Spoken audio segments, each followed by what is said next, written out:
Hey everypony! Today I'd like to talk about Spike and his relationship he has with the other 6 ponies. So obviously he has known Twilight since he was hatched, and while they clearly have a very strong bond with one another, their relationship is a bit tricky to summarise. It seems to be kind of a hybrid between mother and son and brother and sister. Spike helps Twilight out in the same way a brother would, but Twilight also cares for Spike much like a mother. His relationship with the other 5 has been given far less attention. In the case of Pinkie Pie, they seem to share this playful, childish nature to their personalities, and they certainly are a lot of fun to watch together. They seem to be kind of like playmates, kind of like the Cutie Mark Crusaders. I would definitely consider Pinkie Pie to be Spike's best friend after Twilight. I've already talked at length in another video about his relationship with Rarity. What's interesting though, is since Secret of My Excess, I can't recall a single instance of Spike fawning over Rarity and making it obvious that he has a crush on her, like he was doing constantly throughout Season 1. In fact, Spike seems more interested in M.A. Larson than he does Rarity now. Although, can you really blame him? I mean, look at his work. In Dragon Quest, we actually get something of a turn of the tables, with Rarity now showing affection towards Spike. And on the basis of this evidence, I have a theory. There probably wasn't another episode, chronologically speaking, for a while after Secret of My Excess, because they had to rebuild Ponyville.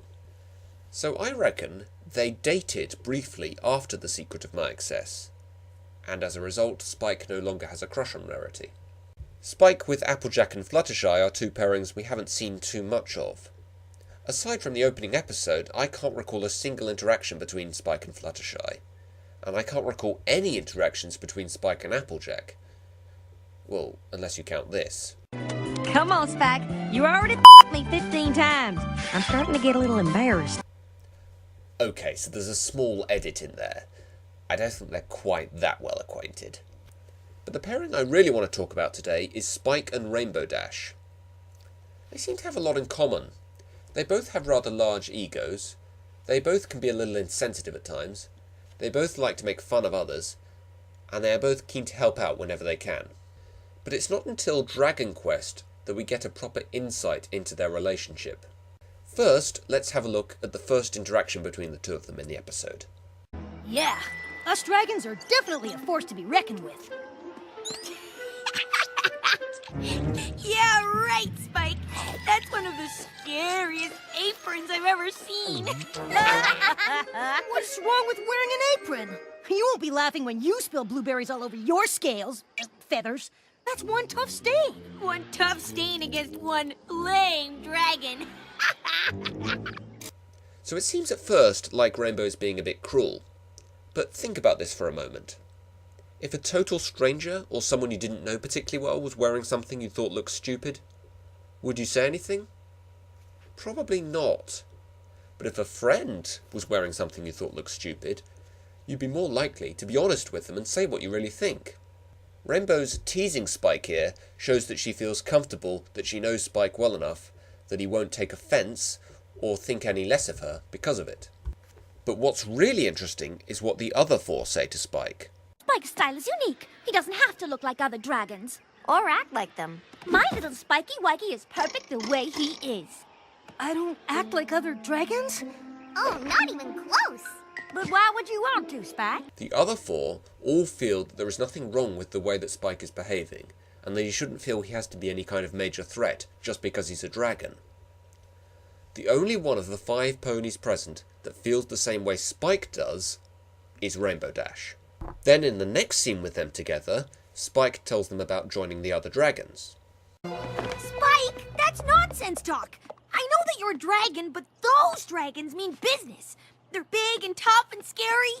And I'm small and meek, and I like to wear aprons. See, this is exactly why I need to spend time with them. All I'm saying is that you could get hurt. Darling, this time I really do have to agree with Rainbow Dash. I don't want those big, ugly, nasty dragons to hurt one little scale on your cutesy-wootsy head. I'm sorry, but I made up my mind. Both Rainbow and Rarity try to stop Spike from going, but there's an interesting difference in what they actually say.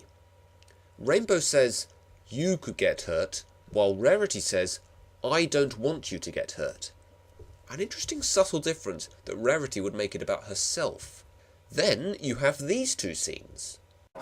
Get this, guys! Spike's pen pals with a namby-pamby pony princess!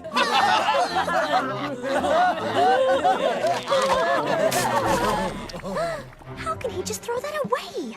That letter could be something important. We can't worry about that now, Twilight. We're here to help Spike. I know. There's no reason to disrespect Princess Celestia that way. Oh no! They took Spike! We gotta go after them!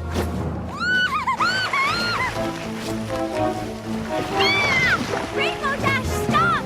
We can't fly! And you're ruining my fabulous costume!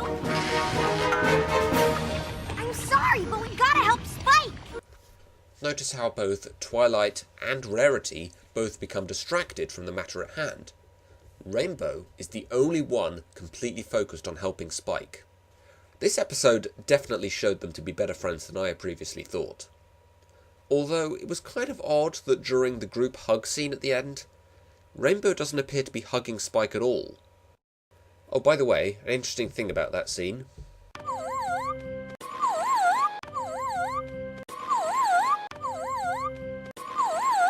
That's the same soundbite. That's cute. Well, anyway, this is definitely a pairing I'd like to see a bit more of. Probably not in the remainder of Season 2, but this is maybe something to focus on in Season 3.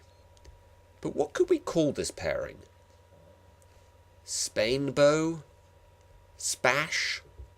Spike Dash? The spiky side of the rainbow? Yeah, naming relationships is not my strong point.